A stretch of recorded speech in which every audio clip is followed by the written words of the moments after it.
podcast for dads who love music, made by dads who love music. And now, your hosts, Josh and Joe.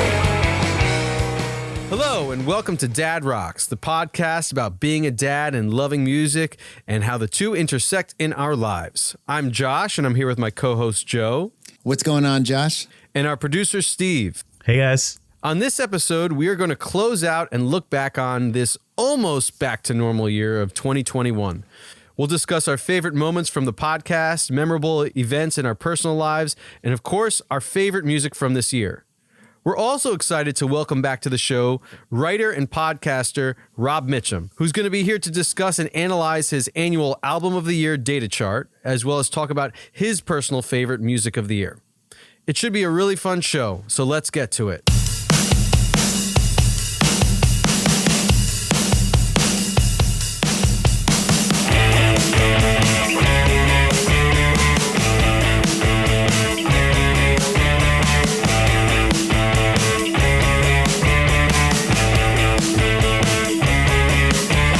That this is the end of another crazy year, we figured it would be a good idea to review some of the highs and lows of this past year in our personal life and what we hope for 2022. So, Joe, why don't you get us started? What was great? What was not so great about this year? What do you hope to look forward to towards 2022? Well, definitely the Dad Rocks podcast on the high list. Yep. We had a lot of memorable moments this year that we're going to go over later in this episode. But personally, besides the podcast I got a radio show. I was doing a radio show at my alma mater, and in the fall, I got a show on WFMU, which is somewhere I wanted to be for a long time. And it was pretty cool to get on there. I'm on there every week on one of their digital streams. So that was definitely a high. And, with my family, my son entering high school this year, and he's now taller than me. Which he tells me every day. There was a lot going on. I was telling you guys earlier, it's like a 24/7 morning to night, thing with having a, 14-year-old, a freshman in high school, and all the different things he gets into. But he did get his first perm. Nuts. Which now he actually just got his third now, right? perm. That's big amongst the his other friends, day. right? Yeah, so it's very big. A conversation I had with many people who have kids or don't have kids was, that was usually their reaction. Like, a perm? What? A perm? On a boy? It's like, look at all this. Take a gander at any teenage boy from like 13 to 19 or something.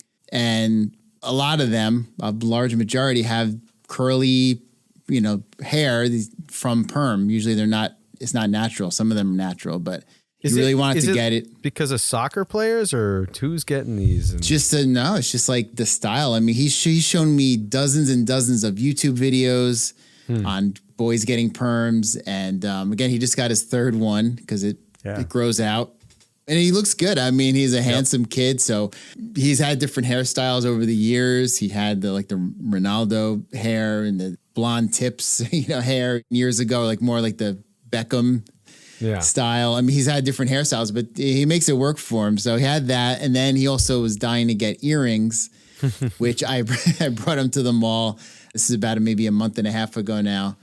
And that was an interesting just moment of being a dad and having your son, get earrings. But again, it's trending. When we were in high school, it really wasn't. He kept asking me Dad, you should get your ears pierced. And I'm like, not really. It's just something I never thought about ever, is getting my ears pierced. It wasn't really a popular thing. You'd be more of a tattoo guy. I'm more of exactly. Yeah. So I've thought about getting a tattoo for many years. I was actually going to get it for my 40th. My wife wasn't too thrilled. Really? So she kind of talked me out of it for the moment. But my kids always ask me all the time, are you going to get a tattoo? A lot of talks of that and the earring stuff. He's in high school. He was on varsity soccer, which was cool, and going to those games. And now he's starting to walk home from school with some girls. Some girls came over the house the other day, hang out with some boys and in a group, but that's starting. No dating yet, but so there's a lot going on. All of a sudden, there's perms and girls and earrings and all kinds of stuff. Still not into any rock music, unfortunately, which is whatever. It is what it is. One of our guests, Stephen Hayden, was saying you can't force the music onto your kids, or you can try. I've tried a little bit, but wasn't really getting through. But otherwise, my daughter is doing well too. She's also getting very tall in 5th grade. And just otherwise, I was trying to think throughout the year. I mean, so much happens now with COVID and just the news in general. I'm a huge JETS fan, and that has definitely been a major low this whole fall. It's just getting worse and worse. And, not that the Giants are any better. Both teams are it's just unbelievable. Well, they're going to have 2 of the top 5 picks, right? This draft. So, and the Giants are going to have the next 2 picks possibly. It's going to be 4 of the top. It keeps changing, but 4 of the top 8 could be New York teams, which they both definitely need. And that's still not going to be enough to get them. If they can't draft GMs and head coaches, then I think they're going to be in trouble. I wish. No matter what, it's just crazy. So it's just so bad. And, venting every Sunday and I'm sure other stuff happened. I was just a couple of notes from the year. Yeah, I was going to say, Joe, talk about just getting on the Rock and Soul on FMU. That's huge. Yeah, definitely. Yeah, I mean, WFMU is a station that, if you don't know, it's a freeform station. One of our previous guests this year, which we'll talk about, Dwayne Harriet, had a show on there, the Dwayne Train, for a decade, and it's just this long-running freeform station based out of Jersey City. I think it's over 50 years old, maybe 60 years old. It's had a lot of famous fans over the years, from Lou Reed and all kinds of people. And they started, during COVID, they started 2 digital streams. One's called Rock and Soul. I started listening to it a lot. Really dug a lot of the DJs and just the general music they were playing, a lot of mostly 60s garage stuff and soul and 70s rock and stuff like that. Yeah, I got a show on there in November. So now it's every Tuesday, 6 to 7 p.m. Eastern. Get it on the WFMU app or the web. But it's been a blast. It's just 1 hour, but it is a challenge trying to fill in a good 1 hour. Yeah, and I do really try to make it without repeating every week, right? Without repeating, because and it's funny. There's, as Steve and Josh know, there's a live chat, which is very cool. You can very supportive, and there's the same group of WFMU DJs and some fans that just are in there every week. I mean, as soon as the show starts, the minute it starts, boom. Some of these people are in there and they listen to the whole show. And I'm probably overthinking it, but try not to repeat, trying to pick some obscure stuff, trying to impress them. I feel like I'm a good breath of not mainstream, but kind of mainstream air of that stream. And everyone does dig it because I kind of just go for the bangers of whatever band, whatever genre I'm going for, whether it's garage rock or 70s punk or something, just go right to the classic sometimes, mix in a few obscure stuff. But it is a challenge, again, with having kids and things going on. It's hard to, I don't know how these other DJs do it. I mean, for 20 years, 25 years, some of them have multiple shows. They're doing, Dwayne did a show for 3 hours a week. Yeah. And he was playing nothing was mainstream. Nothing was But he's been doing it for most of his life. That's the difference. I just I feel man, with that how do you get to that conversation. point? Well, I mean, you just, if you're doing it, it's like anything, right? How do you get good at anything? Is you just keep doing it over and over and over and over and over again. I mean, the more define them, all that music, it just takes so much time. Daisy doing all vinyl to me, just some of these DJs strictly are vinyl. Yes. How much vinyl do they have? Yep.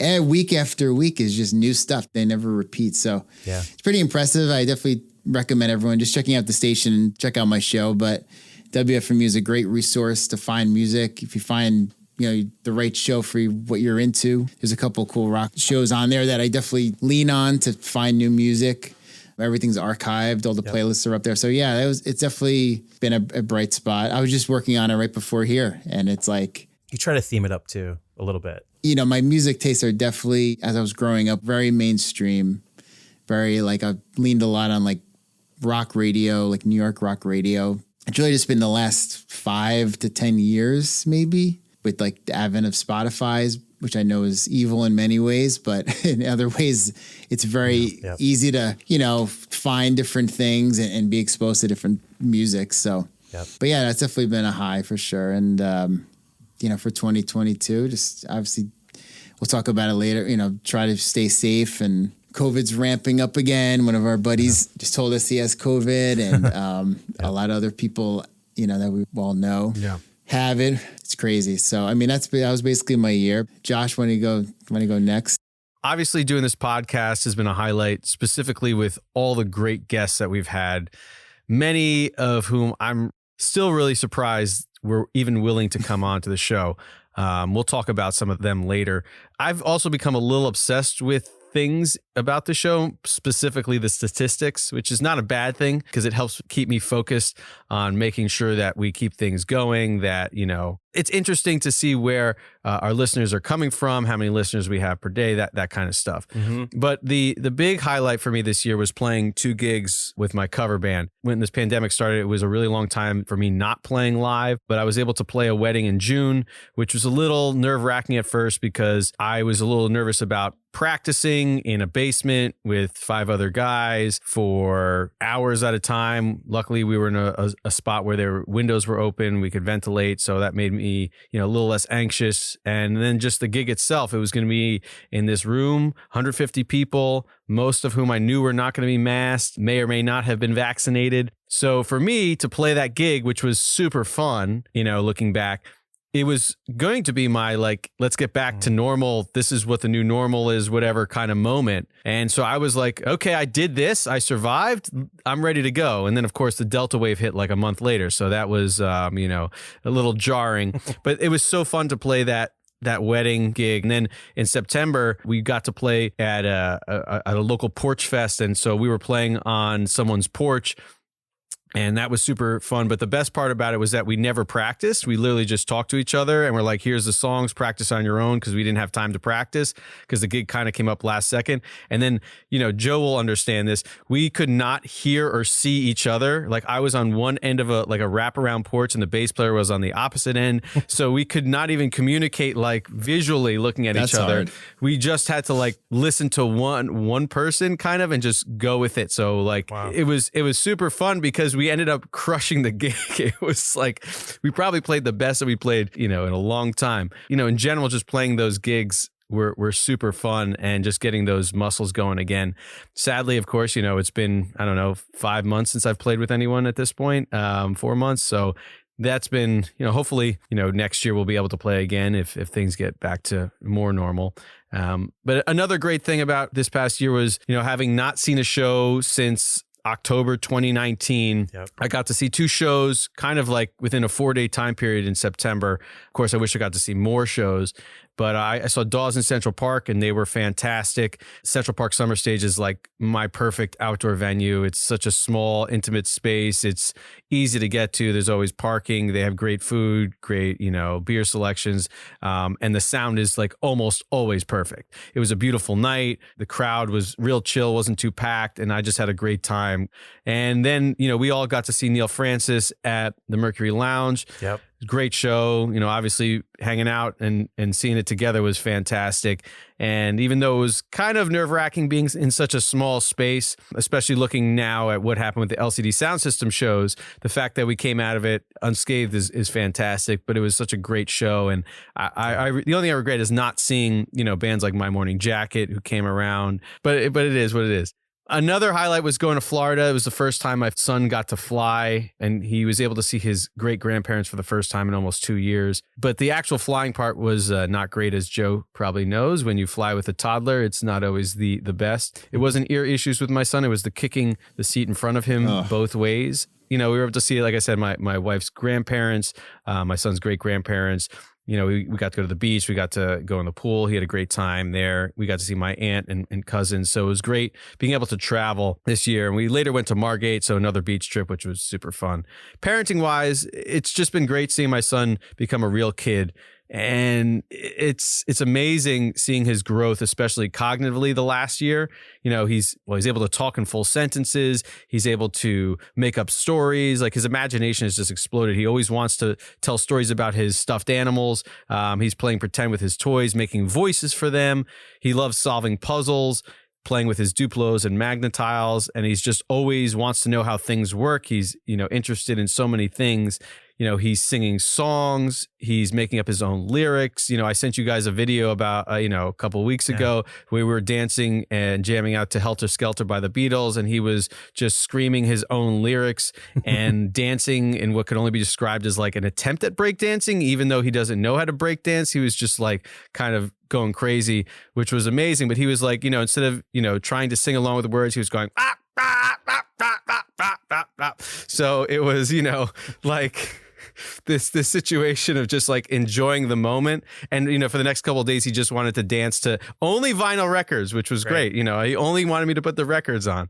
But, you know, he likes hearing me play drums. He kind of is interested in instruments, but we're hoping to get him into music classes next year. But, you know, it would be just something that I would love for him to get into. But of course, you know, he's going to be his own person, so I can't force him to do anything. And if he loves music and wants to play music, I'm here to help him. If not, no worries. You know, as long as he's healthy and doing well in school, that's all I really, you know, care about. Of course, he still needs to improve his behavior, but that's, you know, he's a toddler. And at least now he understands consequences a lot better. He's understanding that he can't act certain ways or people are not going to want to be around him, but that's still a work in progress. And my wife and I are continually working on patience, like not blowing up, because Joe, you understand that when a toddler wants something or they're not doing what you want to, especially like right before bedtime and you're just done, you've had a long day of work and they're not being respectful, you want to just scream, but you have to be calm. And we've all been there. I have 14 years of that, you know, just you know, and we've yelled a lot, and then there's times I know you're not supposed to yell, but it's hard after a while. It's hard in the moment. If the kid's it's really stubborn, hard in the moment. You know, of course we all start patiently. Everyone could start patiently, but like 30 minutes in or something of the same thing, you're like, okay, enough's enough. Yeah. So it's you know, still a work in progress on both sides of that situation, but he's done a lot better. Daycare's been saying like he's been acting a lot better, which is fantastic.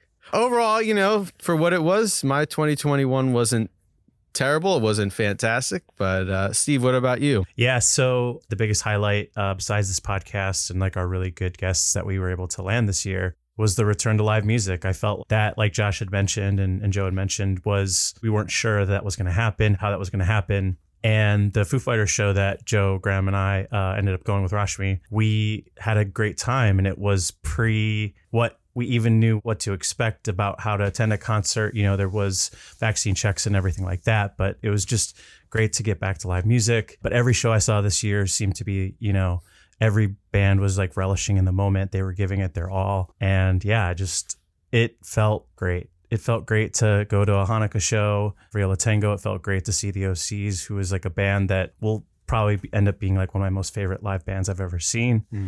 So I'm looking forward to what happens, I guess, with boosters and concerts. I feel like they're going to toe the line of, you know, safety versus space. And I don't know. I'm curious how it's going to work out. And then aside from that, my work life has remained stable, luckily. But I did have 2 viral events at one of the jobs that affected my work life. One at the beginning of the year, one at the end of the year, which made things interesting.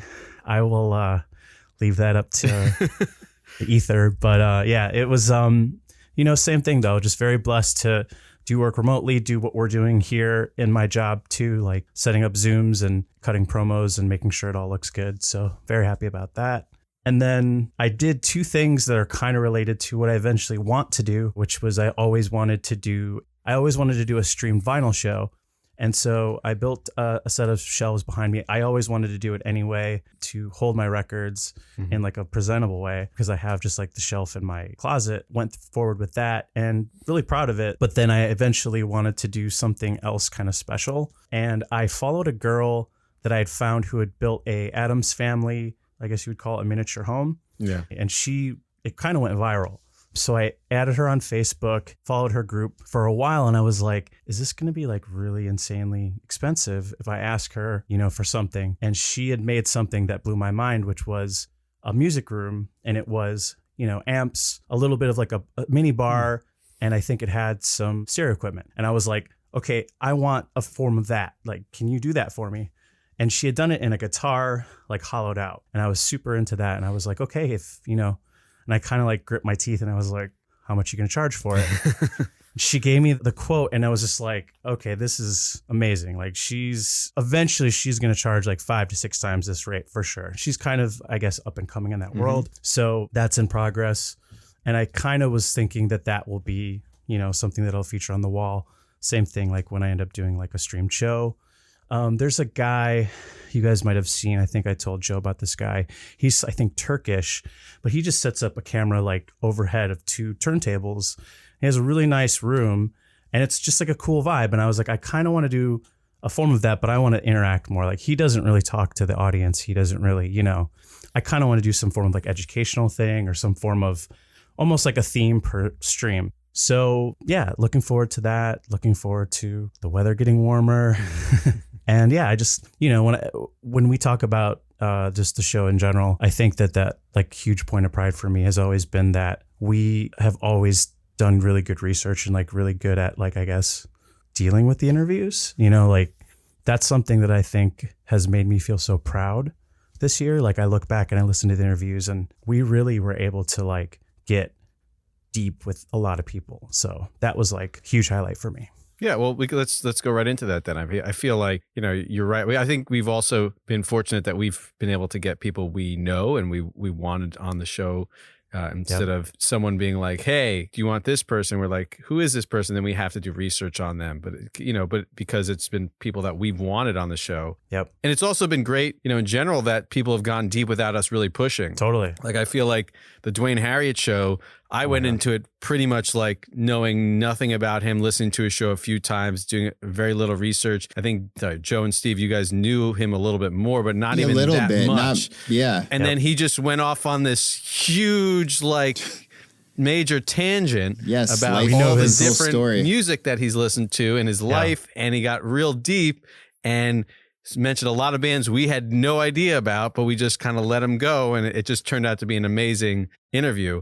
And, one thing that was even more amazing about it is that he was doing it from, I think, his childhood bedroom in like Nebraska, because he was visiting his that's his very family. interesting. Yep. It's funny. Yeah. So looking at this year, I think, last year we had, Rob, our guest on today, we had him last year, and we had Chris Ballou. And those two were just like, I can't believe we got them. Yeah. We were kind of like game planning who we'd ask. We were definitely, I always put out feelers to people I know are not going to respond back. We've gotten responses from some people. The fact that we got so many great people, especially in the second half of the year, even from the spring on, I'm amazed at. Like, we started the year with my buddy who I knew would probably come on, and my friend Ricky Johnson. For those of you who listened to that episode, I thought that was a great conversation. Oh yeah. And then I think the most surprising guest for me was Adam Shanker. Because Joe, you know him very well, but then like it turned out to be that was another amazing conversation. And that was kind of a conversation I've kind of wanted to have with him since I met him 17 years ago. Through work. He's a New York City cameraman. I worked with him on and off for many years, and I would just get these little pieces on shoots while we're setting up cameras and stuff. He would kind of dive in a little bit to his vinyl collection, to his, concerts he had coming up. I never talked to him much sort of outside of work, here and there, maybe messaging, but not too much. So this was like, I've been waiting for that conversation for a long time to get like his full story, because he does have a very interesting kind of backstory with his father. Yes. Growing up in New York. He had a lot of stuff, if you guys haven't listened to it, definitely, recommend it. So that was like a real thrill. I mean, and then at the end of the episode, he gave us a kind of a sneak peek of his basement, which there could be also a whole episode, who knows, down the line of just his house setup and memorabilia, between his vinyl collection, posters. That's another. You whole guys went over to his area. house though. I think like a few months later. Yes, I remember I was over the summer. He invited us over. Yeah, Steve and I did see it, and we could have been there. We were there for many hours. We could have been there all day. Oh yeah, just looking at his collection of vinyl. His art collection is a whole other thing as well. And his basement with different rooms and different themed posters. I mean, he must have like 40 authentic Grateful Dead posters. Some are like, there's only 5 in existence or something, stuff like that. So anyway, it's a whole thing that I've been, and with Dwayne too, with getting back to Dwayne Harriet, Dwayne Train on WFMU, someone that I've listened to, and whenever I listen to WFMU all these years, I'm kind of like, who are these DJs? Who are these people? Like, what do they do? And where do they come from? Right. And especially Steve and I would listen to his show. We're like, how does he know all this music? To do a 3-hour show of really obscure music. And so, like Josh said, he went really deep on his life, and he's got a very fascinating backstory as well, with his family being in music. Yeah. Seemingly every person in his family is either like a star of some genre of music or they DJ in different countries. And so that for both of them was very gratifying for me to hear their stories, and hopefully we'll maybe even have them, back again. So I feel like both of them could be guests if we do a vinyl episode. Which I feel like they would each need their own. Episode. We would need to like talk about. I don't even know. That's something we're going to have to sketch out. I definitely want to do that, and definitely we could do a multi-part series on vinyl records and collecting those. I think a couple of other guests that we had for us that were big. We had Neil Francis on, who we've all been a big fan of, especially all of like 2020 and then this past year too. I feel like we got him at the right time. Like he's now exploding, not like super exploding, but like, whereas during the pandemic, he was kind of still just underneath the surface and, people who knew who he was. And then right after we interviewed him or right before we interviewed him, we got on like Dean Del Rey's podcast and things were just starting to bubble up. Yep. He played Red Rocks. Yep. After. He got a lot of festivals too. Yeah, he's got a lot of festivals. And once he, I think his signing with ATO Records really pushed him to the next level. And I'll be frank, we've asked if he wants to come back on the show, and his manager definitely seems like he'd be willing, but then he's also like, he's really busy. And I'm like, hey, look, I'm not going to push things. If he's got his life, I'm really happy he even came on the show, and he seemed to really enjoy talking to us. And it was great that we had kind of almost like a real musician conversation about it, and he was able to talk about stuff. So far, he's the only non-father that we've had on the show, but we've only been in existence for 18 months, so it was definitely cool to have him. Big time. He was great. And then, of course, the big fish for us was Steve Gorman of the Black Crowes. All of us being big Black Crowes fans, and Joe and I especially. Him being one of our drumming idols, or someone we've been listening to and trying to mimic. I didn't say this in the podcast, but I'll say it now. I used to have when I was in high school, I used to want to be like take over his spot, so I would like always practice along with the By Your Side album, like constantly, and just drum along with that. And it was to talk to him, and not only just to talk to him, but for him to want to come on. Like that was a thing. He even said so it on the show. He said the father aspect of the show, and him talking about parenting was what got him. And I think that was fantastic. Yeah.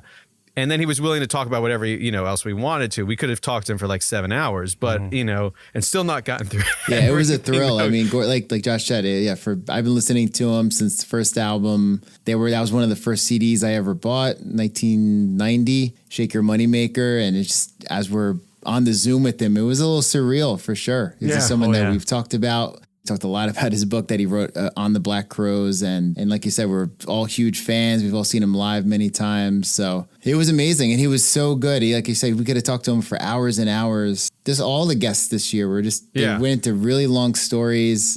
People bared their souls big time. And they were very giving with their time. Very giving, yep. And we definitely worked around their schedules. But with Stephen Hayden, who I'm still shocked with his schedule, was willing to carve out a few hours for us, and then probably would have went on for another few hours if we didn't put the kibosh on it, because we were like, it's getting like, we didn't say this to him, but it was like we were like looking at each other. It was like 10 o'clock, and I'm like, I got to go to work tomorrow. Like I'm exhausted, and he was just ready to keep talking. He was another one. I'm a massive fan. I said it on the episode. I've been reading him for I guess almost a decade now. Yeah. All his books, his articles. I listened to practically every episode of his podcast, Celebration Rock, when it was on. Just definitely a guy that I very high on my list that I wanted on the pod, and he definitely delivered. Perfect fit for the show too. Perfect fit. I feel like with him, it was, when we talked about parenting, it was a little less than what I thought it would be, but at the same time, like just the talking about all his projects was great. And we had been trying to get him on for a while, and things just didn't work out schedule wise, but at least it got me listening to Radiohead again. So that was another big, there you go. Now that was a great thing. But talking to him was fantastic.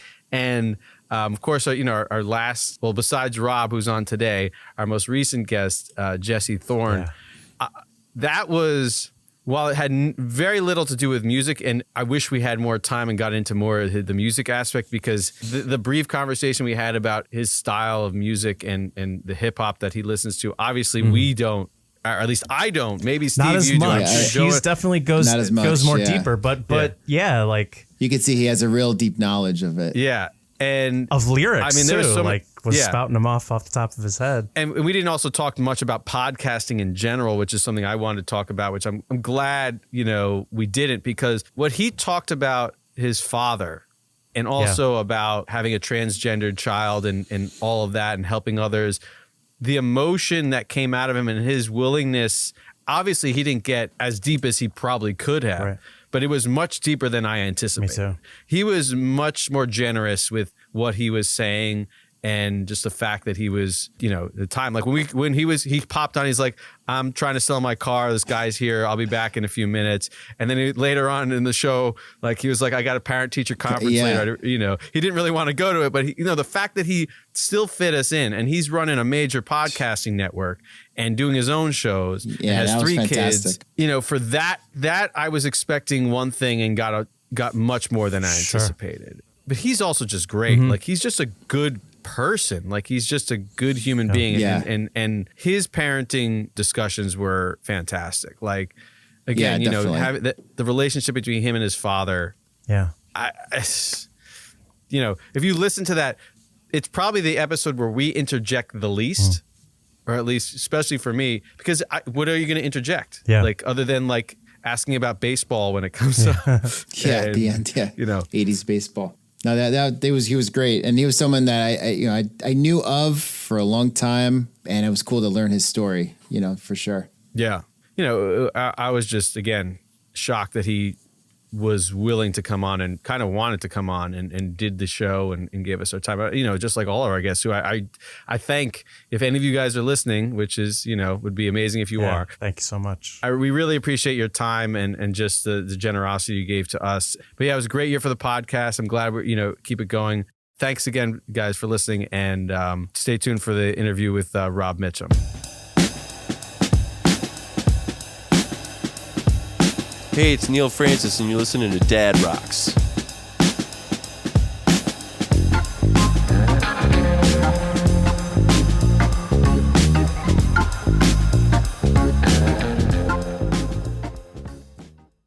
We'd now like to welcome back to the podcast for the third time, writer and podcaster Rob Mitchum. Rob, welcome back to the show. How have you been? Pretty good. Thanks for having me back, guys. It's been several months. Things, seem mostly the same. Yes. Headed into another winter here in pandemic conditions, but it's been a good year. No complaints. Yep. That's great. That's great. Family's doing well. Kids are doing great. Oh yeah, everybody's hanging in there. Just got through 10th birthday party weekend. Ooh. Oh, nice. Very nice. All that was very successful, and now it's the run into Christmas. So I know. Yeah, things are hectic, but happy.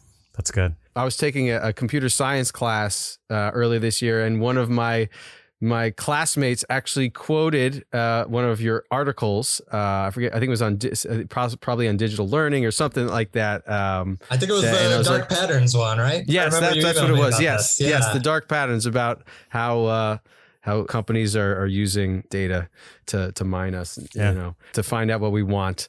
So, we have Rob back again this year, like we had him last year, to discuss his album of the year data chart. And so, Rob, for those that didn't hear this last year or totally forgot or have never heard this before, can you explain what this data chart is and how you get all the data and come up with your final rankings? Right. So for 9 years running now, I have just basically created a spreadsheet where I dump all the rankings from all the album of the year lists I can find online every year. So I started this as just a personal project to basically figure out what I missed over the course of the year. I do music writing as mostly a hobby. I used to do it sort of, I guess, semi-professionally, I would say, but sort of stopped keeping up with everything, the day-to-day of what music was coming out. So this is a good way to catch up at the end of the year and put together my own list for the end of the year. I came up with some semi-arbitrary rules about what I would include. I was only including websites that had staff lists as opposed to just one critic posting their list. I only picked websites that ranked 50 albums or more, just so I could get some of the weird stuff that tends to pop up at the bottom of lists. And I only picked lists that were multi-genre. So I didn't want like, just a heavy metal magazine that only put out heavy metal records. I find those lists very fascinating, but it wouldn't really balance out if I included genre specific lists. So it's usually about 20 to 25 lists. Right around Thanksgiving, they start coming out in England. They like to get bright and early and in England with their album of the year lists. I put them in a spreadsheet. I put in their rank from 1 to 50. And then I've come up with a formula over the years that kind of weighs consensus across all the lists. And then I organize the list by that consensus score. And I can kind of see, what albums are rising to the top across all of the music magazine lists that come out every year. So what were the outcomes of this year's chart that most stuck out for you? We're speaking here on December 13th. I think pretty much everything is in. There might be some stragglers, but all the big ones. Every year there's a couple magazines I'd never heard of that I add to the list. So sometimes you get some new ones. But yeah, this year, the interesting thing about this year is that it has been really wide open. Yeah. Like some years you get, particular albums that kind of are clearly the favorite number one. They should end up, topping maybe half the lists that I gather for this spreadsheet. So they kind of run away with it. Or, you have 2 or 3 and there's kind of a fun horse race as I'm putting things in as the outcomes develop. This year, we have a number one that I think is probably going to stick. And that's an album by Little Sims called Sometimes I Might Be Introvert. I'm going to be honest here. I had never heard of this album before I started putting the spreadsheet together. Same. Which probably just has to do with it coming from a scene that I do not really keep up with, which is, I believe, British hip hop. Is she British? Yep. Yeah. She's kind of connected to the Salt world. She had guessed on a couple songs. I don't know if she was pre-Salt, but yeah. Mm-hmm. So, not something I kept tabs on this year. It came out of nowhere for me.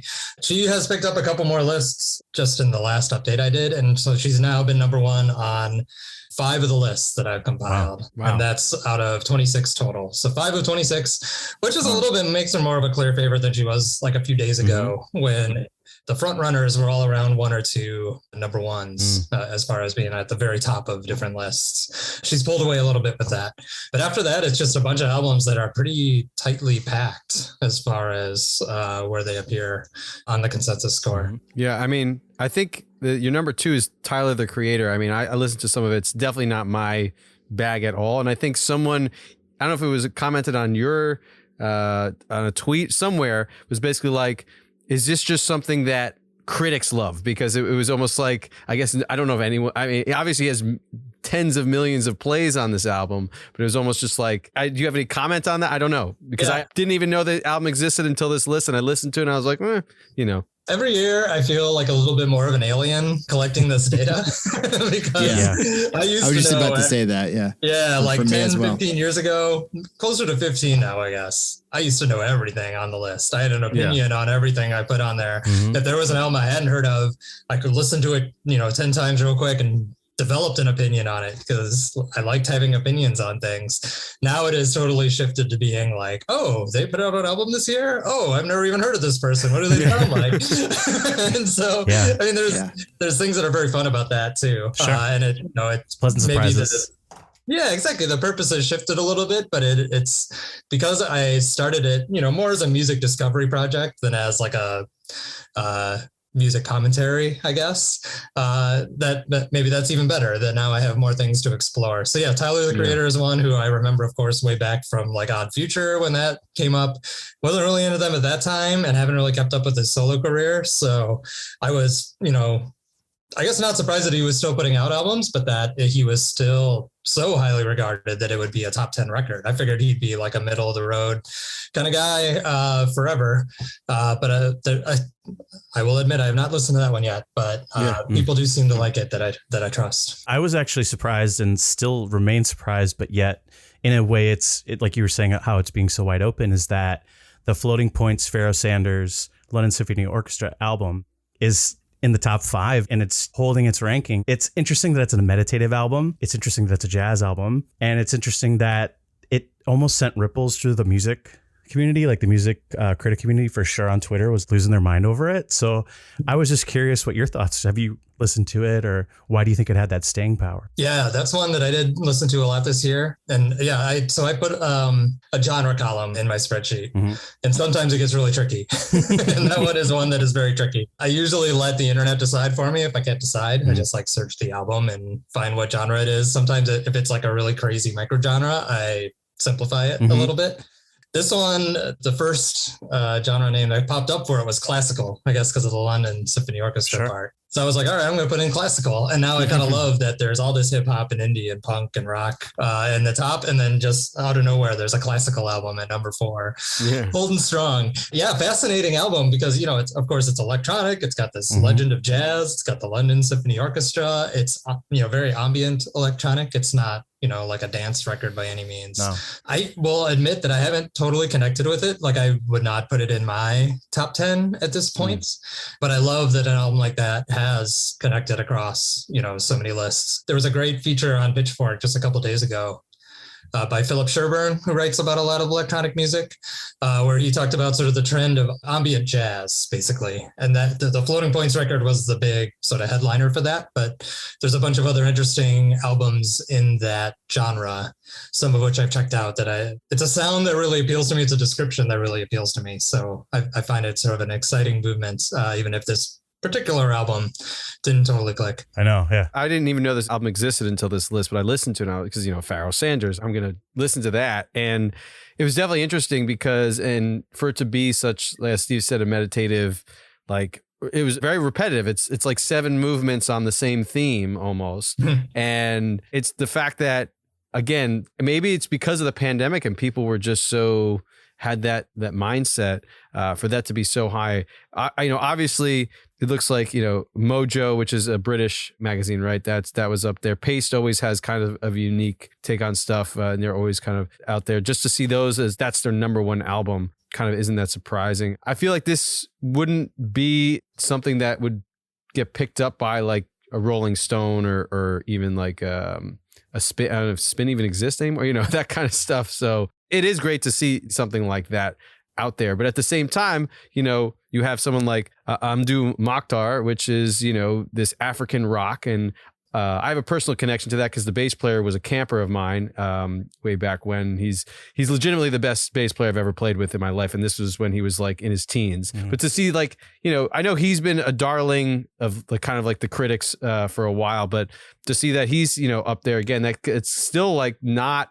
a generic rock album. It is African rock. And for that to be, so high up there is great to see as well. Yeah, like it's a very eccentric top 10 if this is where we're landing. I mean, I think you got sort of the 2 hip hop records at the top, and sort of rounding out the bottom, you have sort of the indie singer-songwriter female fronted bands like The Weather Station or Snail Mail. Japanese Breakfast is pretty high up there at number 3. Yeah. So between those, it's odd stuff. Like, I mean, the Low album, the Low album is my favorite of the year. Nice. Just tip my hand there. Amazing. Good choice. Is kind of a sequel to the Low album from a few years ago, it feels like in a lot of ways, but it's not an easy listen. No.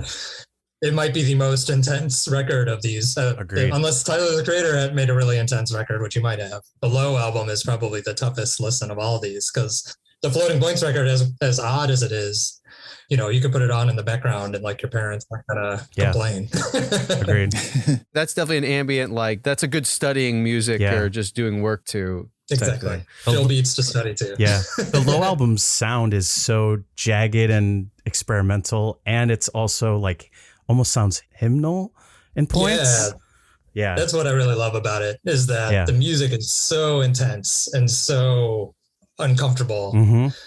But then at the center, you have, Alan and Mimi, the 2 singers of Low, the married couple at the heart of Low, singing these beautiful harmonies. And I just love that contrast there. I think it does even a better job than Double Negative did, which was kind of just hard to listen to, like blanket, hard to listen to. This one has both like a sweet center amidst all of this chaotic sound. And I just think they nailed it. Yep. Yeah. I noticed that Olivia Rodrigo is the highest charting pop person, and Good for her. Good for Olivia Rodrigo. I mean, she's had this amazing year, and I like some of her songs. Some I of like the songs some of the actually hits. I enjoyed too. We've talked about her on the podcast. You know, Yeah.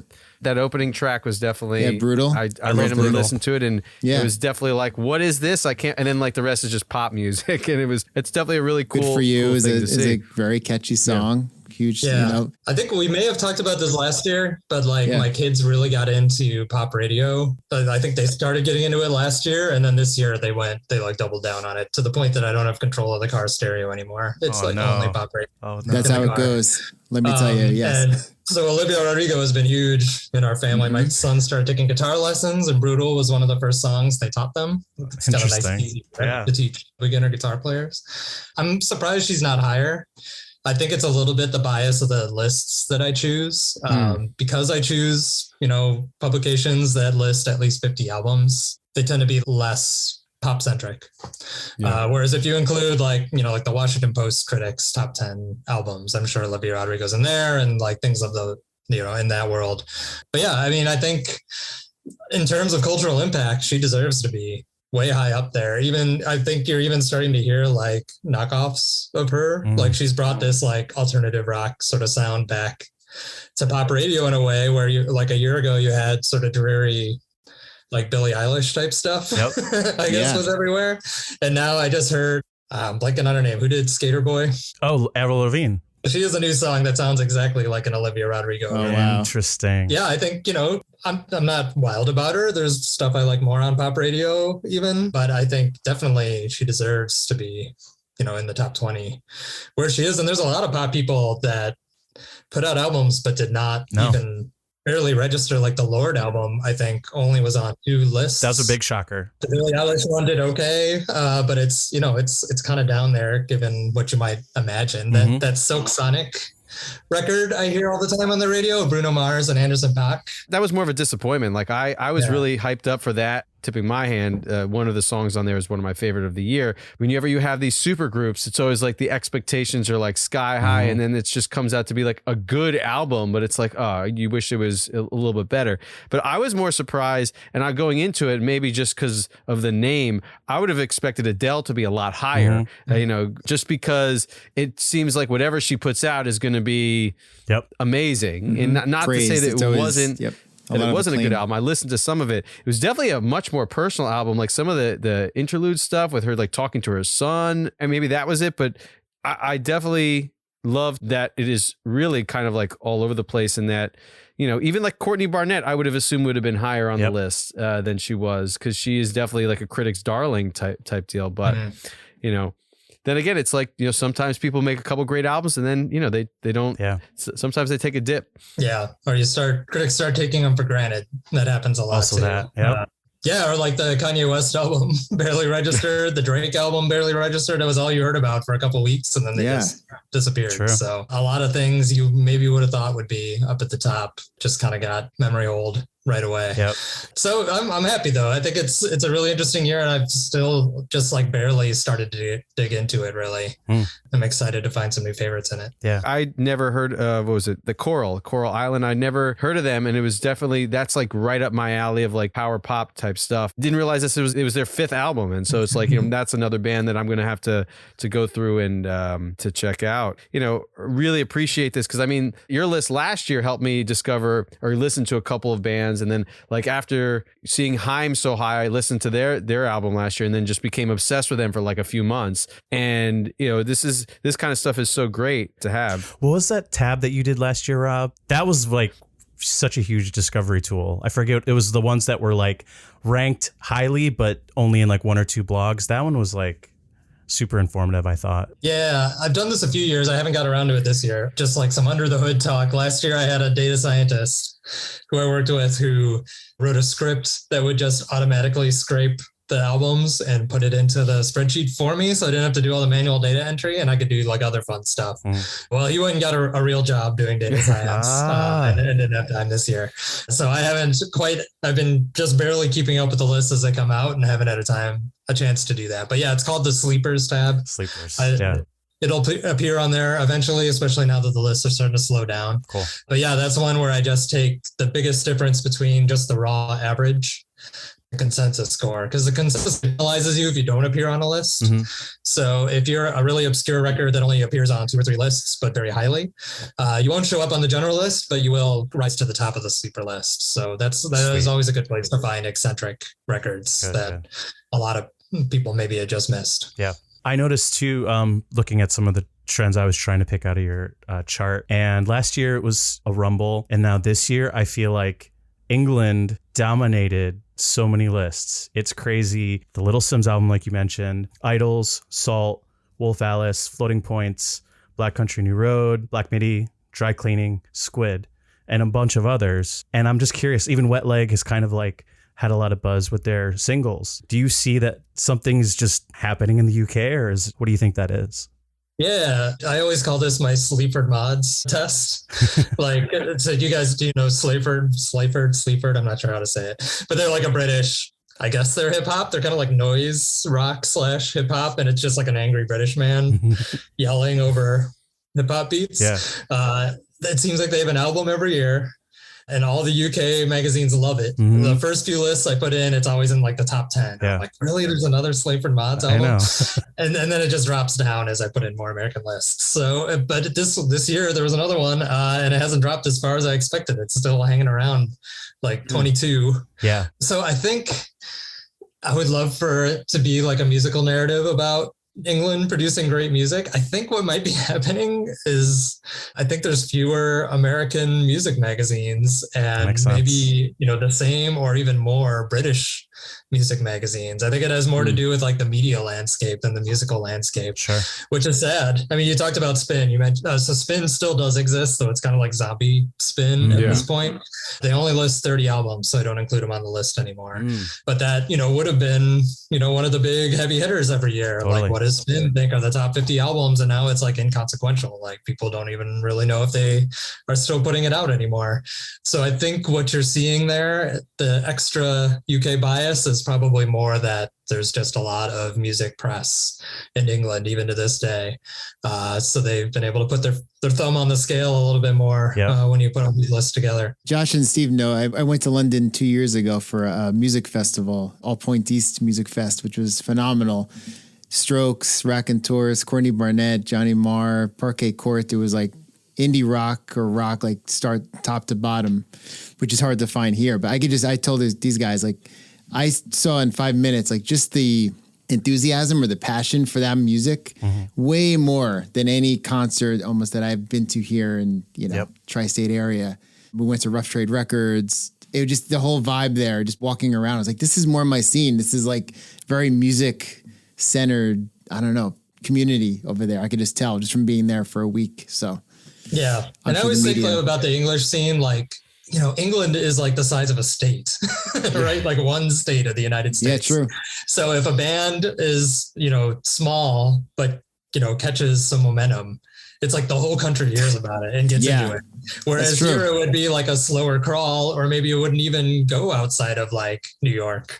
Yeah. Because you have to deal with like totally different cultures and markets in different parts of the country. So England, once some band gets a tailwind, they're like all in on it. So Squid comes out of nowhere and makes like a post-punk album. Or Dry Cleaning. Is Dry Cleaning English or they're American? British? They're British, but they're kind of post-punk bands. They find 10 post-punk bands every year that they get excited. Yeah. That's another thing. I feel like it's way too post-punk heavy over there now. So maybe they'll break out. Now, a trend last year that you mentioned, a lot of women were like high on the list last year. And, I'm just looking through and I don't know everyone, but it still seems, definitely not as many near the top, but there's definitely, with Japanese Breakfast and Snail Mail. Yeah. And Olivia Rodrigo being up there, Cassandra Jenkins, Jasmine Sullivan, even Lil Sims being the number one. It's like, do you feel that there's a trend in music in general where women are throughout all genres are kind of coming back to be on top? Yeah. No, I think the trend is continuing. And I think you see it the most in hip hop and indie. where, so I'm most familiar with indie rock type musicians, I guess. And there it really feels like this sort of female singer-songwriter archetype is dominant right now. And even in hip hop, I mean, I think, we talked about Kanye West and Drake barely registering. And whether you're talking about pop radio or whether you're talking about critics lists, it just seems like the female stars are way more successful right now than the male stars. So, country doesn't tend to get onto these lists. I've had a couple of people tweet at me this year, which is a newer thing, that lists are totally missing out on what's going on in country. Or like Americana. And it's not well reflected in this when I do these. I think that's probably right. But even there, I think, the country records that did make it are like Casey Musgraves, who's kind of crossed over in a Taylor Swifty way, I guess. Or like Brandy Carlisle or people like that. And even Taylor Swift, her like remake album has shown up on here, which is a more country, her earlier countryer stuff. So yeah, I mean, I think it's totally true. It really seems like, critically at least, there is a lot more excitement around female artists now, and it's a multi-year trend at this point. It just keeps up. Yeah, and you're not seeing a lot of bands again. I think that was my other point last year, is that you get a lot of solo artists and not a lot of bands. Now I haven't run the numbers, but maybe it has shifted a little bit because, Low, dry cleaning, Mdu Mokhtar is up there, like War on Drugs is creeping around the top 10, the verge of the top 10, Turnstile. So yeah, maybe it's reversing a little bit, but still mostly solo artists or solo artists recording under band type names. Yep. Just a comment about the country music stuff. I feel I'm not tapped into all the music critic stuff, but I feel it's very much similar to jazz in that it doesn't, like you mentioned, Casey Musgraves is a crossover. It doesn't cross over. Country doesn't really cross over into this pop rock indie world as much, just like jazz doesn't do the same. Now, some jazz albums like a Kamasi Washington or even like a Thundercat, like that kind of stuff, I feel, unless it's in that crossover mold, they don't pop up on these lists at all, because it's kind of like they're in their own little world versus, indie rock, pop. It's just, I don't think it's the same usually. I could be wrong, but I feel like they're literally, even the record labels are just kind of like they're in totally different realms. Yeah, it's a parallel industry in some ways, I think. Yeah, jazz has made a run though, and again, this might be the British bias a little bit because they have such a great scene right now in London. But like the Sons of Kemet album is in the top 20, it's a great album. And that's kind of like it's a great album for like being sort of a survey of what's going on in jazz right now, because there's a lot of guest stars, some great Chicago people on there too. So yeah, it's interesting how these things rise and fall, I guess. And as I said, if I included genre-specific lists, you would get more representation from metal and country and jazz, sort of the niche, quote-unquote, genres, even though country, it probably sells more records than any of these people. But of course, yeah. I mean, country music is probably the most profitable genre right now. Sure. It's still. Or even like, my brother's in the EDM world. I don't know if any of these artists would be considered part of the EDM world, and that is a very profitable, popular, genre amongst young people, especially. And maybe it's just because they just do singles and not albums a lot. That could be the case, but they're successfully touring and they have gigs every weekend, all around the country. And it's like the music industry definitely has changed a lot, even in like the last 5 years, but it is what it is.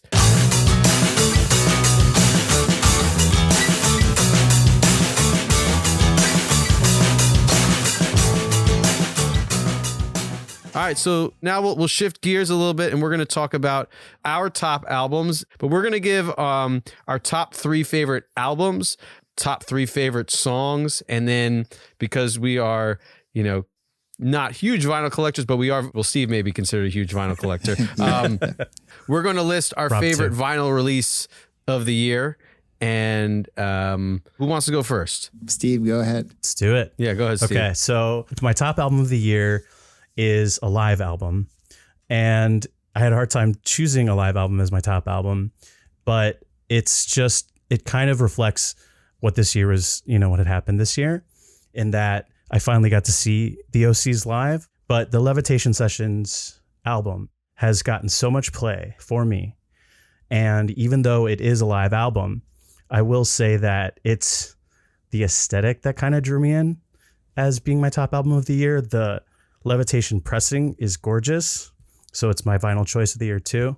The gatefold picture is gorgeous, everything about it. But I just think that as a band right now, they're doing the most interesting things when it comes to, and obviously he gets in his lane, the band does itself, and so does John. But playing with two drummers, playing in basically what is an abandoned factory that's illuminated by floodlights, one house lamp for some reason. Basically, they managed to make it still sound really vibrant and like a really good live recording.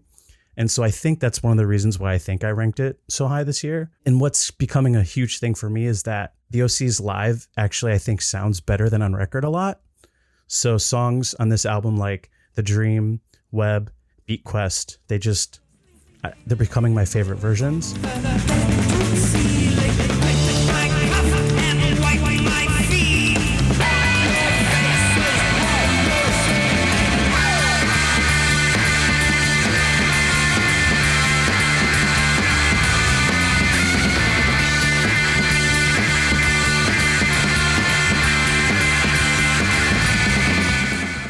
And yeah, seeing him live this year with Joe was like an experience. It's I kind of described. It was amazing. Yeah, it was amazing. It was amazing. It was. I describe it as like seeing lightning in a bottle and this like tornado, and you just like hop on and you experience it, and you're like, holy shit, what the heck is going on? This is amazing. Very visceral live performance. Yeah, it was, and it took some amazing photos at it. And Joe and I at the end were just looking at each other the whole time. It was a short set. It wasn't too long. It wasn't too short. Kind of like this album. And yeah, I can't say enough good things about what I think he's about, his DIY ethos, everything. So I think that kind of like tilted it to my number one. But I don't know, anything he does, he does krautrock, he does experimental stuff really well. He does ambient stuff. He's, making this collaborative album with a bunch of different artists all the time. So it's just, I don't know, that's my first choice of the year. Yeah, I've been really into his like John Dwyer's stuff that he's been posting to Bandcamp, which seemed to be just a revolving cast of people. And yeah, you're right. Krautrock, some of it sounds like an ECM record, like almost like he's showing sides of him that I did not know he had. So totally, that's cool. I'll check out the live album too. I agree, they're a great live band. I hadn't heard this one yet. I would say, even though I like to hear it live, to see the video version of it on YouTube it adds so much more of his like Mad Professor. He's playing with the circuit bender and the keyboards, and it's just great. And then number two for me, I felt like a lot of music this year was insanely down tempo, insanely chill, and very introspective. And now this album, my number two, is introspective, but it was cathartic, and it had heaviness, and it had a female singer that like brought this intense pain and emotion. So Big Brave Vital, which is this experimental metal band from Montreal. And the way that I discovered this album was a tweet, and I listened to the album and was blown away. But basically, I don't know, her name is Robin Waddy. She also plays guitar, but then there's this insanely talented drummer that's just, it's heavy, it's sludgy, but it's not fully metal, if that makes sense. Like, I can't get into certain types of metal or certain types of heavy music unless it has some form of melody or some form of, a good singing voice. And she brings it in this album. It's like, I think 6 or 7 tracks, but the songs are a little bit longer. But some of the songs, she wails. She wails just as heavily as any, of the classic heavy singers, that we've ever, seen in the music world. And there's like times where the drummer is hitting either, I want to say it's tubular bells or an anvil. It's like heavy in some parts.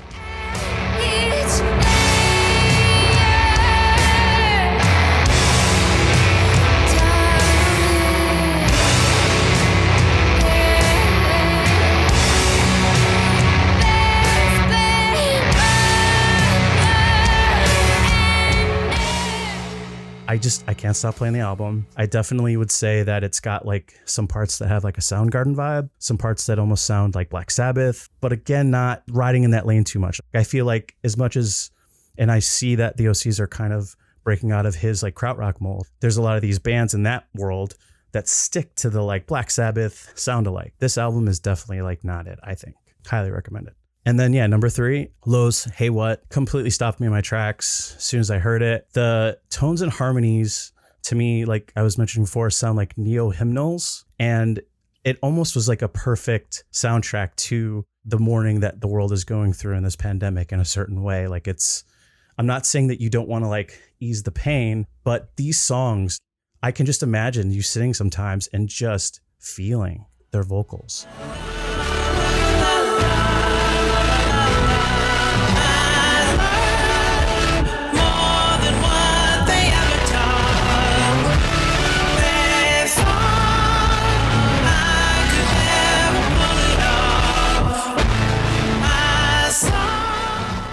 All Night, Disappearing, Hey, that song More at the end. Every time I listen to that album, I just get chills. I can't, focus on anything else. It's not like you were saying, Rob. It's not an album that you can put on in the background. You focus on it. And I think the other two of my albums are kind of like that too. And I think that that's what I needed this year was like cathartic music. So that's my choice. We talked briefly about the Get Back documentary. So my song of the year is, even though it's not a new song, quote unquote, the Beatles, as you know in the documentary, sing All Things Must Pass. And when I want to talk about being moved, that was one of the most moving parts of that whole entire documentary to me, because it had so many things going on. George was like teaching this masterpiece to his brothers. And then obviously, that the song was not chosen for Let It Be or for Abbey Road, but also just hearing it in like such a lo-fi way. And I've been gobbling up all of the demos from the Super Deluxe, and I like them all. But I think that this one, the reason why I chose as my song of the year is because it kind of represents what could have been, what the Beatles meant, and what they obviously aren't. It's not always this way. All things must pass. All things must pass away. And obviously, you see that All Things Must Pass became a huge hit for George. But in that film, it's heartbreaking. It's heartbreaking to hear how beautiful it is, and that it didn't make a Beatles album. You know what I mean? I feel like with that, it was kind of when he originally shows it off, but then he also makes that comment about how he's ready to do his own thing. Mm-hmm. And I feel like that was on that list when they were making the list of what they could do potentially for the rooftop concert. That made it on the list. So maybe it could, if you think about it, like the songs that made it on Let It Be were like literally the songs they just had ready. Mm-hmm. And yeah, it seemed like it. I'm still in episode 2, so that's why I'm not commenting as much. It's been a slog to get through, but yeah, I'm getting through it. But yeah, so it's like kind of, I feel like that moment, like I totally get what you're saying, but it's almost like that song may not have been ready for it. Like if they had lasted another year, maybe it probably would have made a Beatles album. Yeah, but exactly. Who knows? Yep. And then Lowe's, number 2, Disappearing. For a while, More was my favorite choice for number 2, but Disappearing, just the hauntingness of it, simple drone guitars, just kind of disintegrates. And that sound had dominated this album. I need to hear the other album that Robin mentioned now to hear how it's kind of an extension. But it's just that and the vocal harmonies. And in my mind, this song, that's all you need. And there's just like pure emotion. To me, that still moves me.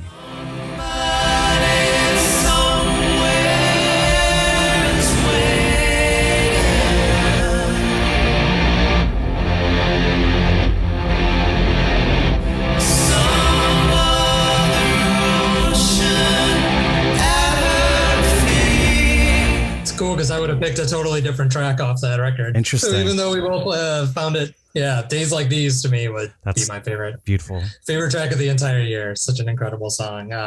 But sign of a great record that we both gravitated towards different tracks. Yep. And then I chose for number 3 was, and even though this album wasn't as strong as I think last year's albums, but Salt's Alcohol from the album 9, it had such a nice groove. It was a really good neo soul song, but it also made me think that the last 2 albums of last year had us spoiled.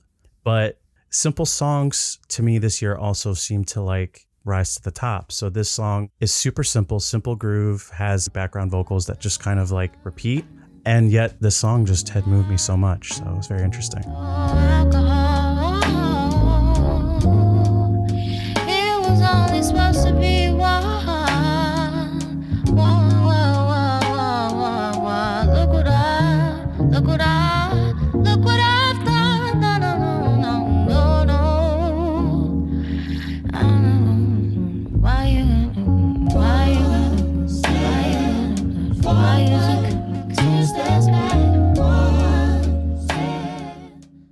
I already mentioned Levitation Sessions 2 is my vinyl choice of the year, mainly because of how gorgeous it is. Aside from the music, aside from that it represented like a live concert during the pandemic, it's just a beautiful package. Levitation did a really good job of pressing it, the way it looks. And I can't say enough about how it looks on my shelf. So check it out. I'll go next. I'll start with albums. I was talking to Steve about this earlier, and we both had kind of a hard time choosing. We usually make a top 10 list amongst our friends and we email out. We've been doing that for like a decade. And as the years go on, I don't know, it's been harder to find 10 really good albums. I don't know, Rob, if you kind of feel the same, maybe like we were saying with some of the other music that gets pushed, Little Sims and things like that, where it's not in our wheelhouse. So it's harder to find, we're more in the rock world. But my number 3 pick is this band, Cool Ghouls. They're a San Francisco indie rock band. I stumbled upon them through WFMU, and it's just a really good album, really catchy, kind of refreshing album. They have great like Beach Boys harmonies mixed with kind of Grateful Dead-ish jams in there, mixed with like indie rock.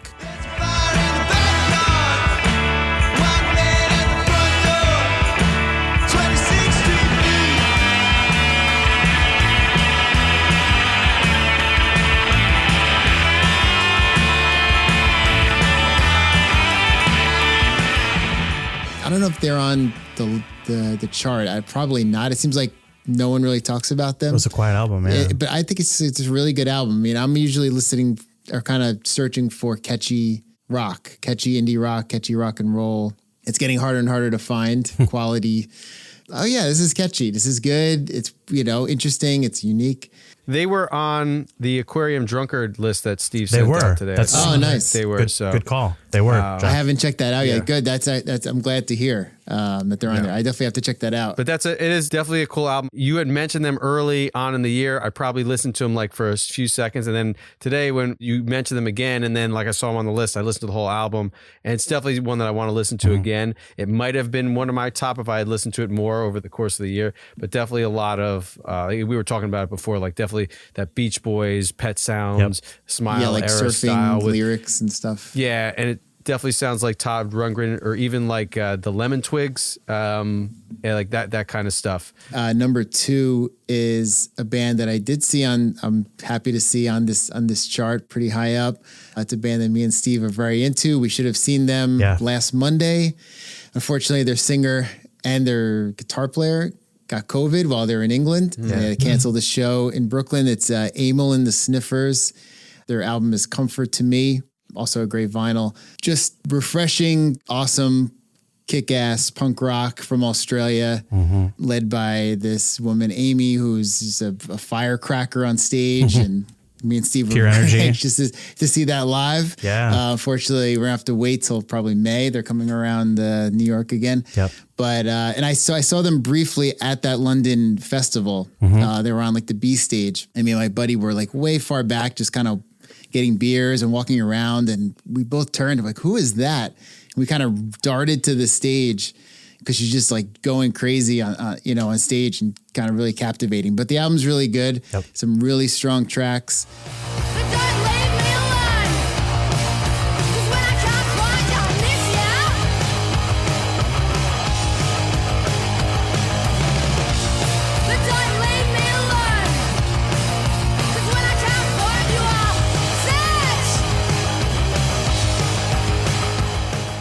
A really good effort. I was really excited to hear it, and I've been spinning it a lot.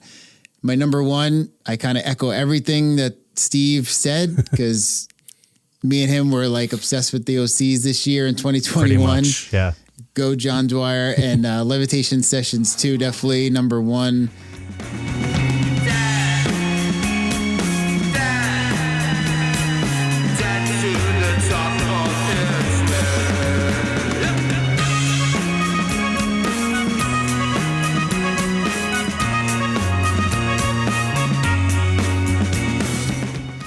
The other live album that is available on Bandcamp, it's called Live at Henry Miller, Big Sur. I think it was the proceeds went to charity during COVID. It was like a streaming thing, but that album's equally as good. It'll probably be on my top 10. I'm just going to put both of them on there. Just they're all completely different set lists, but Levitation Sessions to me in 2021 is like just in general, that whole series of releases was my favorite rock of the year.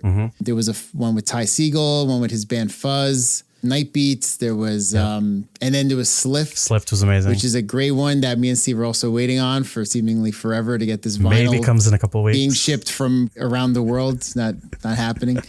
But Slift one was amazing. That was filmed in a like a science lab, or like this cool looking thing.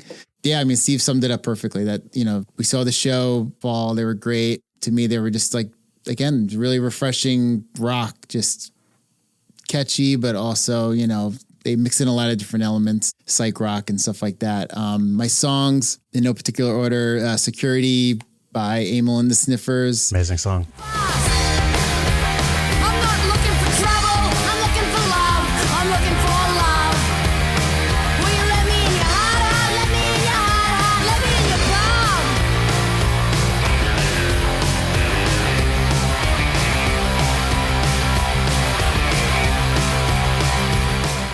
Or my favorite song from that album, Year of the Spider from Shannon and the Clams. If you don't know who they are, they mix You've been in. spinning that a lot too, right? Yeah, I play that a lot on my radio show. Just really catchy. They're like a mix of like surf, garage, psych, 60s R&B. Bad news came to my window and offered me advice, and he whispered in my ear all the words I wasn't ready to hear. To you, the spider.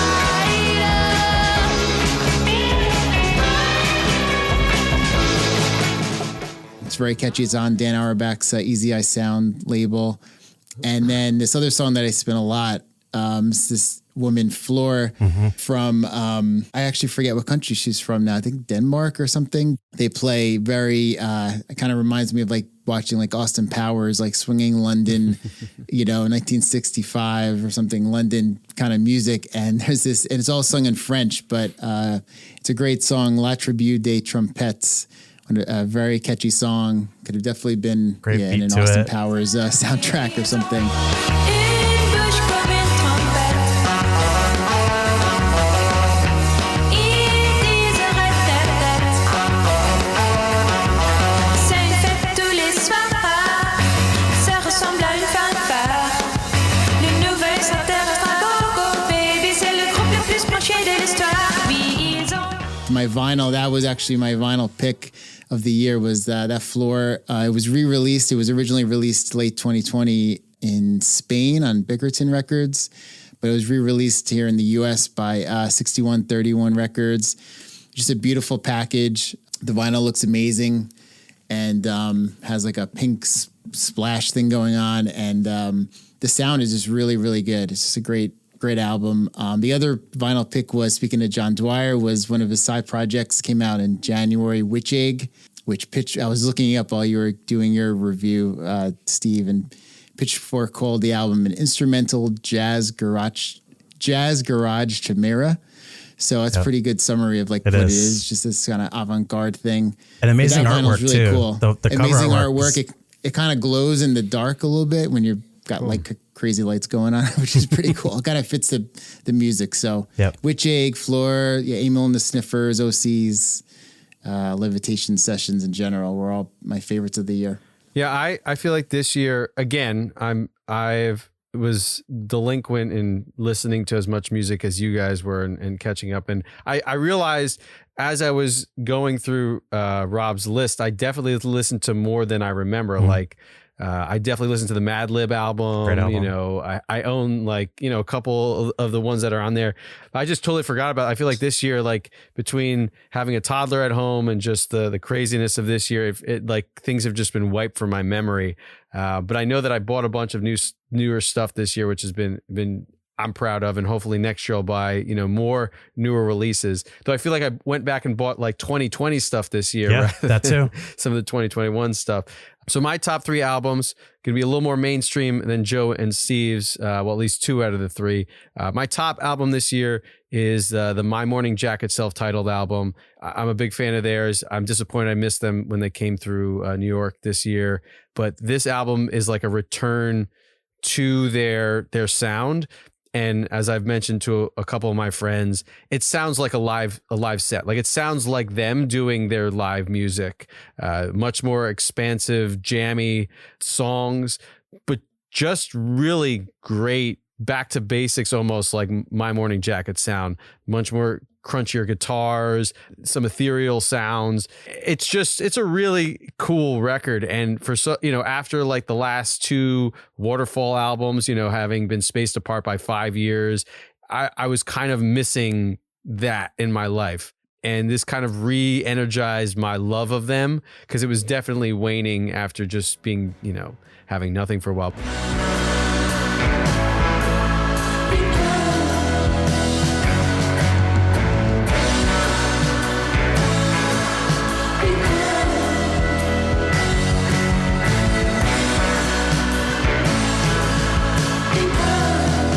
But it's a great album, and it would have been also one of my vinyl picks. It looks gorgeous because the packaging, like the special edition that they released, is like the records are beautiful and the packaging is beautiful, and they did a wonderful job of this. And they've been putting out stuff this past year with reissues. They redid Z recently. Okonokus is being re-released. And they did It Still Moves, I think, maybe last year. So they've been re-releasing a bunch of their old stuff too, which has been great.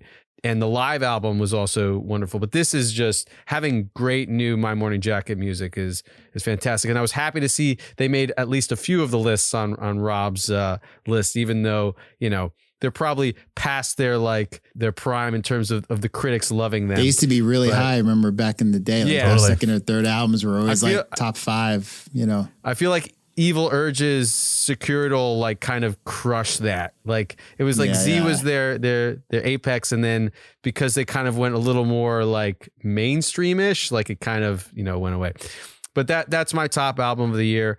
The second album of the year is St. Vincent's Daddy's Home, which is I mentioned, I think at least one of the songs on the podcast earlier this year. It's a really cool album. It's definitely, she always seems to change genres and is kind of definitely like a chameleon. But this one was great. Like the funk style, the soul style, and the lyrics are very heavy. They talk about a lot of really heavy stuff. And I'm not usually a lyric guy, but I was definitely digging deep into some of the songs. And it was such a good, fun album to listen to.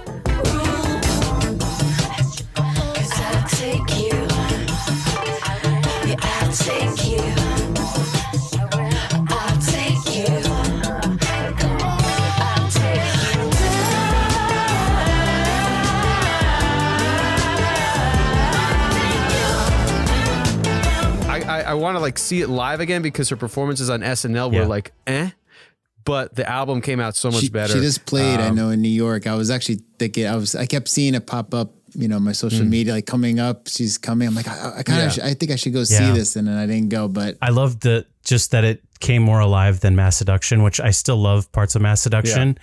But I felt like, this album was good for her to kind of get into a more organic sound. Yeah, it's really good.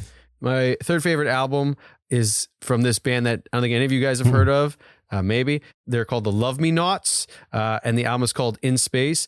A buddy of mine, Mike, from back in my grad school days in Kansas, tweeted a song to me. He's like, I heard this on the radio out here in St. Louis. I figured this was right up your alley, and he was right. And it's it is some really trippy, psych jazz, almost like if Medeski Martin Wood did 60s sci-fi stuff. It's really cool.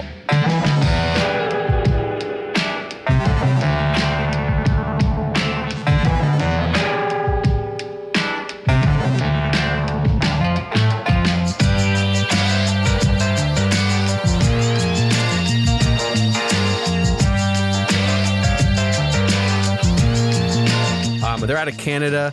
I want to say, I'm not sure if they're I think they're out of Toronto. But this album, it's the minute I heard this and played it through, I was like, I need to buy this. I'm disappointed I can't get the vinyl off Bandcamp anymore, but it's really, really cool stuff. It's great music just listen to in the background because it's instrumental jazz stuff, but it's like funk jazz and it's like fantastic. It was like a breath of fresh air for me because I've been kind of looking for something like this for so long, and it was just came up out of nowhere, and I'm like, oh, this is what I love. In terms of songs, probably the song I listened to the most this year was former guest of the pod, Neil Francis's "You Can't Stop the Rain." Tell me what you find. Problems that you have are the ones on your mind, and you can't stop the rain. It's always coming down.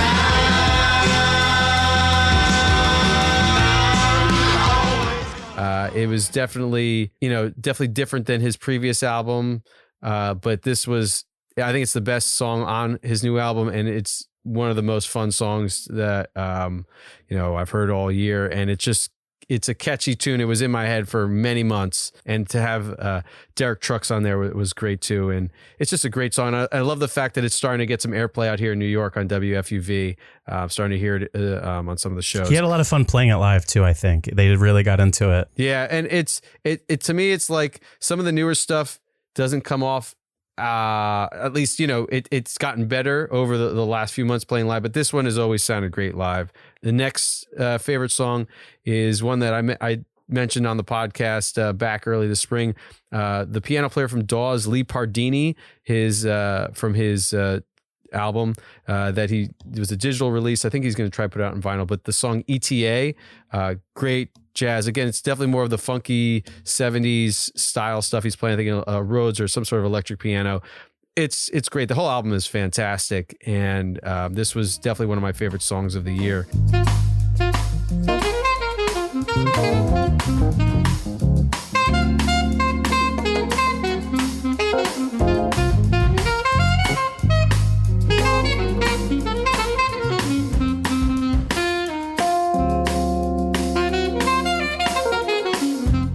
And then more recently, because I was like trying to dig deep and like try to remember some of my favorite songs, I was just going through albums that I played and listened to, and then I went back and re-listened to the Silk Sonic album. I was like, oh yeah, this song is like a banger. The song "Fly As Me" by Silk Sonic. It's definitely mainstream style stuff, but it's just one of those like super funky songs that just like you pop in and you will just start dancing. Extra flavor. Go ahead, sprinkle some truffle on your mashed potatoes. I'm trying to love you. Is you gonna love me back? You only get what you give. Ain't you ready that?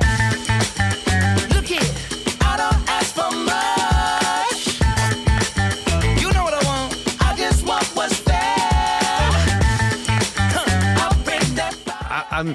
I've become more of a fan of Anderson .Paak, and his grooves and his feel is fantastic, and it's just a super fun song. And it's been in my head the last couple of weeks, so great tune. And in terms of vinyl, I was so happy they finally released this. But the Daptone Super Soul Review triple LP, their Live at the Apollo 3-night run finally got released. Get up, get up, get up, and get on. And get up, get up, get up, and get on. No one can know. No one can know what you I have a special connection to this because I was at one of the shows, and it was the last time I saw Sharon Jones perform. And I'm excited because first off, I bought the 3D version. So if you take the cover, it's like, 3-panel, you take it out, you put the 3D glasses on, it like pops out, which is great. The booklet that it comes with is like gorgeous, such great photos. Yep.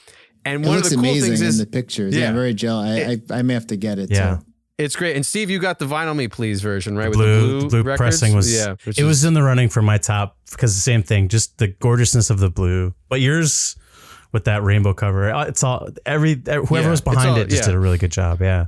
Well, I mean, it took them that show was in 2014, so it took them 6-7 years to put out. And they Hard had to that mix. documentary, which I finally watched. I think all the songs that were on the documentary, I think, were on the album. So if you watch the documentary, all those tracks, which is cool because I know a couple of those songs I saw live.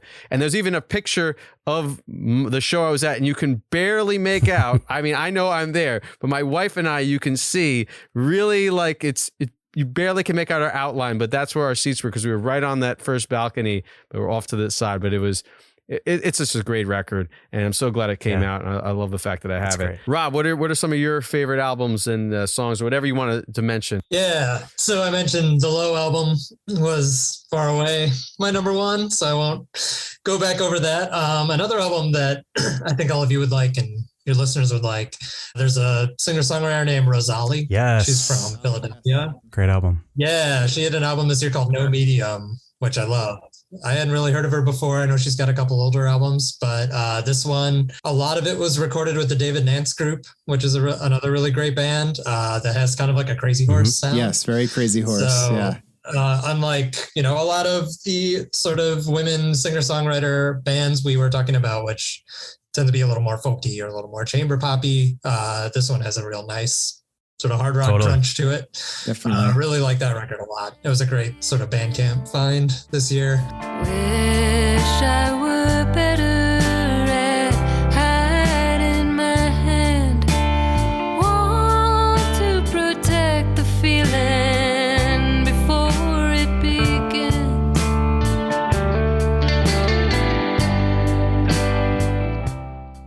I want to mention a couple albums by a guy named Joshua Abrams. I don't think I mentioned him last year, but he is my favorite Chicago musician by far. He's a bass player, but he mostly now plays an instrument called the gimbri, which is an African instrument. It's a 3-string bass with sort of a percussive quality to it too. His main band is called the Natural Information Society. Oh yeah, you mentioned them. I did. Okay. Yeah. So they had a great live album this year. It's got a long title. I'm going to look it up. Make sure I get it right. It's called Dissension Out of Our Constrictions. All their stuff is named very obliquely, which is hard to remember. But it's a double album, but it's just one continuous 75-minute piece of music that they recorded in England with Evan Parker, the saxophonist. And it's great. It's got an amazing rhythm to it. I'm blanking on the name of the drummer right now. I feel bad. But he's playing a lot of sort of Chicago house rhythms underneath this very drone-y, again, sort of ambient jazz feel. So it ends up being very trancey. Almost it feels electronic, even though it's an entirely acoustic instrumentation. And it's like a great album just to put on and sort of hypnotize yourself with.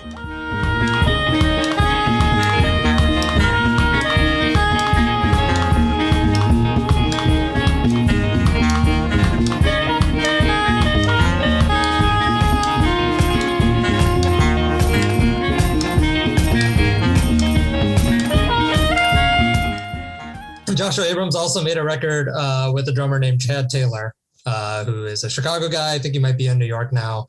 They recorded under a band called Mind Maintenance, which is, not only one of my favorite albums of the year, but probably the best named band. It is. Because that's exactly what it is. It's like this one, it's not just one continuous piece of music, but it's a lot of just really great abstract drone-y soundscapes that are great to chill out to.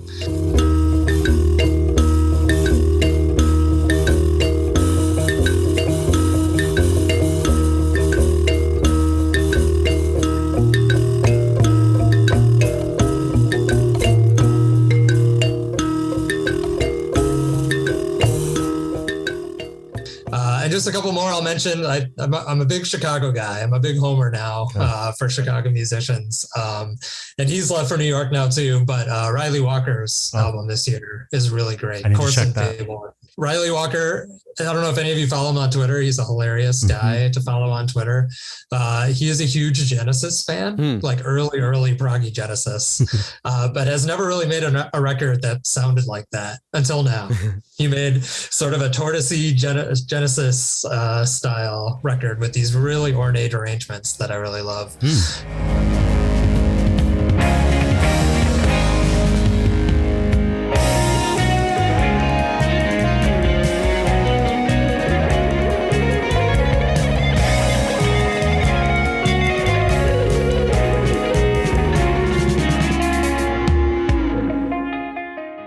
there's a band here called the Mitchum. They play with Natural Information Society a lot. Again, sort of ambient and droney, but more electronic. Cooper Crane is sort of the central figure in Mitchum. He produces almost everybody in Chicago too, is a huge synthesizer nerd. It's usually two synthesizers and a guy, Rob Fry, who plays saxophone and also synthesizer. They put out a record this year. I think it only came out on tape, though I have a digital download of it. That is a Sun Ra tribute album, and it's just like a perfect match. They had done a Sun Ra cover on their previous Bitch and Baja's record, and this is just an entire set of Sun Ra music, and it sounds awesome because it doesn't sound like a literal cover of Sun Ra. Yeah, because they have totally different instruments, but it brings out that sort of spacey effect that Sun Ra himself was going for, and playing a lot of weird early synthesizers and stuff. So a really great one to check out.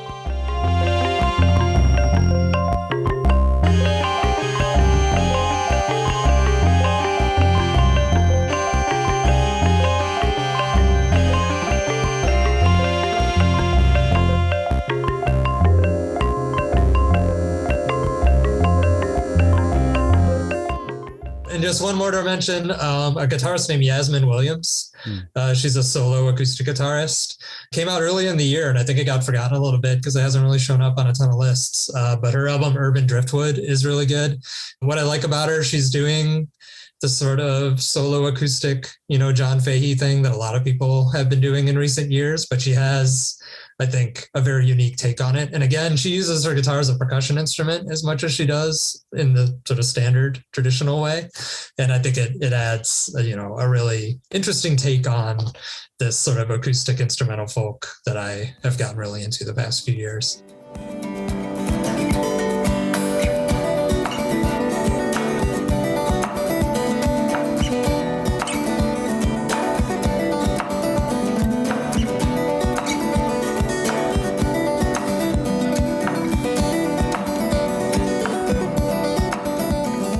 Singles, I don't really have a singles list. It's okay. I looked on my last FM while you were talking, and it's like all fish. Because this crazy fish essay writing project that I do, which means I'm listening to a fish show basically every day. Wow. And so like the top 50 tracks are all fish songs. I will mention a couple other live albums on sort of the vinyl end that I really liked. Neil Young has started putting out. It's a funny thing. So he's got all these series that he's putting out, and he's started another one called the Bootleg series, like Dylan's. Except what he's doing is literally taking bootlegs that came out in the 70s and pressing them himself and putting it out, which is an amazing idea. Because Neil, I don't know if you've ever seen the video of Neil Young going in a record store and complaining about them selling bootleg. Yes. You can find it on YouTube. It's great. He's held a grudge for 50 years, and now he's finally getting back at the bootleggers by putting them out himself. So the first one he put out is a Carnegie Hall show from 1970. I need to hear that. And he's put out a lot of music from that tour. Like the Massey Hall show is just a couple months after that, and it's pretty much the same set list. Oh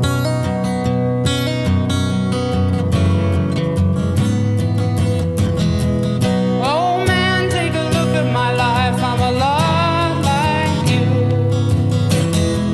I need someone to love me the whole day through. So I wasn't expecting much, but because it's Neil, he pressed it at like the finest German vinyl press plant, and it sounds incredible. Awesome. And he even left in like the taper talking at the start, which I think is a great touch. And he's going to put out some that are some of my favorite Neil Young sets in the future, like the was it the bottom line show is a great one. The Rainbow Theater show on the Tonight's the Night tour, when they were playing the whole album before the album came out, and everybody was angry. And for the encore, he said, we'll finally play one you've heard before. And he just played Tonight's the Night again. Oh my God. Amazing. I got the Roxy from the Tonight's the Night on vinyl recently that they must have repressed, and it's, like you said, just amazing. I know that band and that era is so good. So the Rainbow Theater show is even better than the Roxy show. So hopefully that'll come out. Okay. He's a little, iffy on it when things actually come out, but it's in the works. Cool. And then another great live vinyl set that I got. The band Can, the German band Can. Oh, I need to hear that They've too. started now. putting out some live archives of them, which is amazing because like Can, I've never gotten into them as much as I feel like I should, because their reputation is that they were like, you know, the Grateful Dead of Europe, basically. But there wasn't the taper scene that you had with the Grateful Dead. So you don't have tons of Can bootlegs. I mean, they're out there, but they're not like readily available like the Dead is. So they put out 2 this year, I think. I think mine is in Stuttgart, and I think their one just came out in Hamburg. Can, I guess at this point, just played entirely improvised sets. So it's just like this really intense, hard krautrock rock, you know, funk rock. It's just relentlessly long song.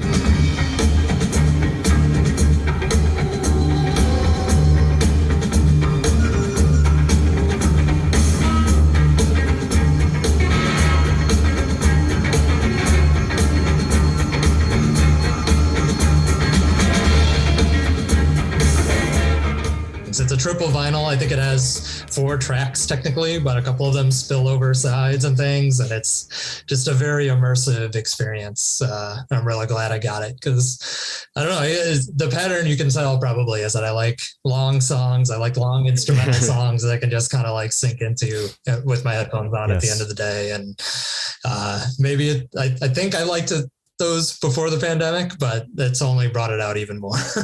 This is my my meditation at the end of the day is to listen to some of these. The cover of that Can album looks awesome too. I've seen it, like all the stack of amplifiers, right? It's like and there's like weird like moth creatures on them, and the one awesome I got is orange vinyl, and it's a triple gatefold, and it's a whole thing. So I don't normally buy like sort of the gimmicky vinyl, but I found that one in a spot in my local shop, and was like, yeah, I think I need to get this.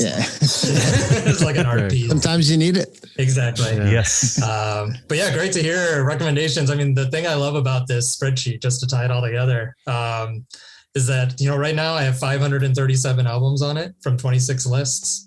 I mean, you could spend all of next year catching up on 2021. And yet, like half the albums you guys just talked about are not. It's not even on that list. So there's like a whole other world of albums that you could dig up and find. So, you know, if the spreadsheet does nothing else, it helps people, I think, kind of navigate just the yearly flood of music and, you know, how easy it is to at least hear it and then hopefully, you know, buy it if you like it. So it's always a pleasure to dig into these things at the end of the year. Well, Rob, it's been a pleasure having you on again, and we hope that you'll come back next year and discuss your data chart. Maybe if we're lucky and he's not too busy, we'll bring Hayden on as well. Now that he's finally come on the podcast, and you guys can, then again, you probably would have your own show and like be able to just talk for like 3 hours about all that stuff. That's the thing. We kind of tend to dominate whatever room we end up in. So if you guys want like a marathon 4-hour spectacular, bring Steve and I at the same time. Yeah. Oh, he definitely talked with us. He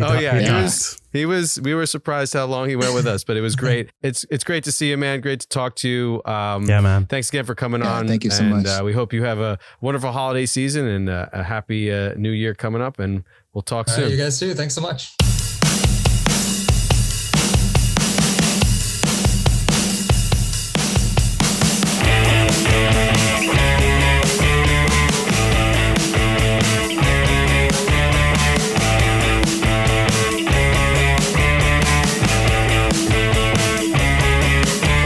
Thanks for listening to this episode, and special thanks again to Rob Mitchum for coming back on to the show. We hope this becomes an annual tradition as long as this podcast continues, as we love dissecting his end-of-the-year album data chart.